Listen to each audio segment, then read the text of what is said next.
Shalom jemaat Tuhan, puji Tuhan. Selamat pagi, tetap semangat, tetap bersyukur, tetap bergantung kepada Tuhan. Kita akan kembali belajar firman Tuhan, bagaimana kita bertumbuh di dalam pengenalan akan Allah. Prinsip yang pertama kita sudah belajar bahwa tidak ada jalan lain kecuali kita butuh dapat pewahyuan, pembukaan rahasia dari Tuhan. Sebatas apa Tuhan mewahyukan dirinya? Sebatas sikap hati kita yang mau connect dengan Tuhan lewat doa. Karenanya Paulus mengajarkan bahwa dia perlu mendoakan jemaat, baik itu di Efesus, baik itu jemaat di Kolose. Dia tidak henti-henti berdoa. Jadi kunci pertama adalah doa, connecting dengan Tuhan. Kunci yang kedua adalah untuk mengenali Dia. Allah telah mewahyukan dirinya lewat firman-Nya, perkataan-perkataan yang ditulis, yang kita kenal sebagai Alkitab. Di Alkitab, kalau saudara ingin mengenal Allah, bacalah Alkitab, bacalah firman Tuhan. Kita akan mengenali hati dan pikirannya. Karena itu tidak ada jalan lain. Doa dan firman adalah cara untuk kita bisa bertumbuh di dalam pengenalan akan Allah. Dan kita perlu terus mendapatkan pewahyuan. Karena ketika kita berdoa dan membaca Alkitab, kita butuh Roh Kudus menuntun kita. Karena itu butuh sikap hati yang selalu mau belajar. Prinsip yang ketiga, untuk kita bisa bertumbuh dalam pengenalan akan Allah. Pengenalan akan Allah menuntut yang namanya kesabaran dan ketekunan. Kalau kita perhatikan di dalam Kolose 1 ayat 11, selain berdoa, Rasul Paulus menyatakan, dan dikuatkan dengan segala kekuatan oleh kuasa kemuliaannya untuk menanggung segala sesuatu dengan tekun dan sabar. Jadi prinsip yang ketiga, Paulus menyatakan jika kita ingin bertumbuh dalam pengenalan akan Allah, kita butuh dikuatkan dengan segala kekuatan oleh kuasa kemuliaannya, sehingga dimungkinkan kita mampu menanggung segala sesuatu dengan tekun dan sabar. Mengapa penting kualitas ketekunan dan kesabaran? Karena Allah adalah Allah yang hidup dan Dia adalah sebuah pribadi. Dia adalah pribadi. Dan tentunya Allah ingin kita bertumbuh mengenal Dia secara pribadi, bukan umum.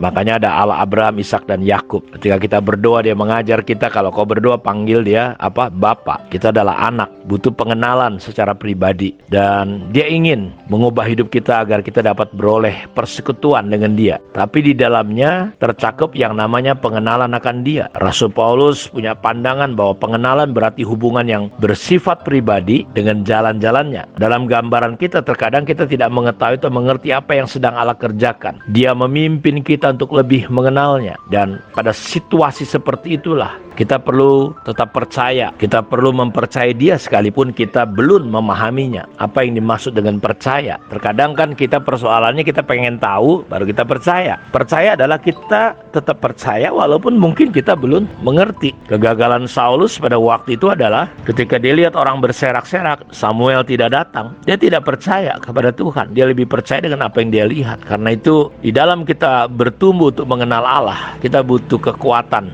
kualitas, ketekunan dan kesabaran. Dalam Yakobus 5 ayat 10-11 dikatakan begini, saudara-saudara, turutilah teladan penderitaan dan kesabaran para nabi yang telah berbicara demi nama Tuhan. Sesungguhnya kami menyebut mereka berbahagia, yaitu mereka yang bertekun. Kamu telah mendengar tentang ketekunan Ayub, dan kamu telah tahu apa yang pada akhirnya disediakan Tuhan baginya, karena Tuhan Maha Penyayang dan penuh belas kasihan. Jadi Yakobus mengingatkan bahwa kesabaran atau ketekunan Ayub penting untuk kita perhatikan. Dia mengajar kita kepada nabi-nabi dan dia menyebutkan Ayub salah satunya. Mengapa Ayub perlu bertekun? Kenapa Ayub perlu bersabar? Tadinya Ayub tidak tahu apa yang disediakan Allah baginya, tapi dia harus belajar menunggu kesudahannya, akhirnya. Sebelumnya dia tidak tahu apa yang menjadi maksud Tuhan. Dia nggak mengerti apa tujuan Tuhan pada waktu itu. Tetapi kita sama-sama tahu apa yang Allah kerjakan dalam hidup Ayub. Allah membawa Ayub untuk semakin mengenalnya. Dalam Ayub 42 ayat 5 dan 6, hanya dari kata orang saja aku mendengar tentang engkau, tetapi sekarang mataku sendiri memandang engkau. Oleh sebab itu aku mencabut perkataanku dan dengan menyesal aku duduk dalam debu dan abu. Tadinya Ayub berpikir bahwa dia sudah cukup mengenal Allah. Dia berpikir dia sudah mengerti tentang Allah. Bahkan disebutkan dia orang yang saleh, takut akan Tuhan. Dan orang mungkin berpikir Ayub seorang yang saleh. Tetapi ternyata dalam pengenalan akan Allah, dia butuh satu lagi, dibersihkan, dibereskan, dituntaskan.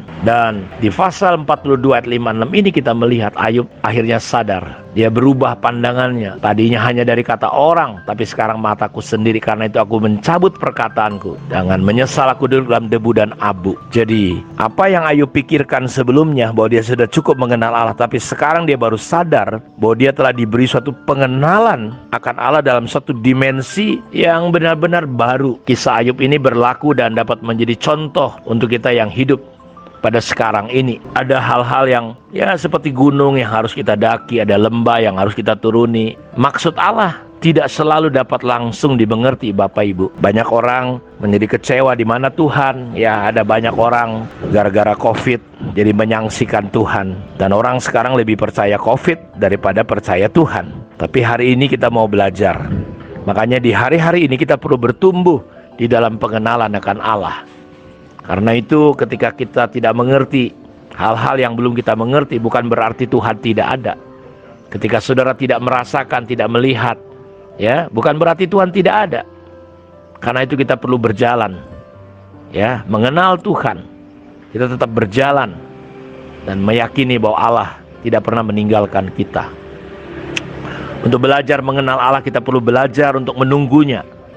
Karena itu dibutuhkan kesabaran dan ketekunan. Habakuk 2 ayat 3 berkata begini, sebab penglihatan itu masih menanti waktu yang ditentukan. Itu akan segera menuju kesudahannya dan tidak akan berdusta meski terlambat. Nantikanlah itu, sebab itu sungguh-sungguh akan datang dan tidak akan ditunda-tunda. Terkadang untuk realita Tuhan terjadi, janji Tuhan digenapi. Ayat ini berkata bahwa penglihatan itu menunggu, menanti waktu yang ditentukan. Dalam bahasa Indonesia sehari-hari catatan itu, sebab sekarang belum waktunya, tetapi saat itu segera tiba, dan apa yang kunyatakan kepadamu pasti akan terjadi. Meskipun tampaknya masih lama, tetapi tunggu saja, saudara-saudaraku, saat itu pasti akan datang dan tidak akan tertunda. Jadi prinsip ketiga, butuh kesabaran dan ketekunan untuk kita bisa melihat pengenalan akan Allah bertumbuh dalam hidup kita. Banyak orang gak sabar menantikan Tuhan, gak sabar dalam mengiring Tuhan. Dia inginnya cepat. Kita belajar bahwa pengenalan akan Allah bisa kita kenali ketika kita belajar mengikuti proses Tuhan. Tuhan Yesus 30 tahun baru ditampilkan. Samuel tidak sabar. Jadi semua ada proses. Karena itu butuh ketekunan dan kesabaran. Kiranya Tuhan Yesus memberkati kita semua. Shalom.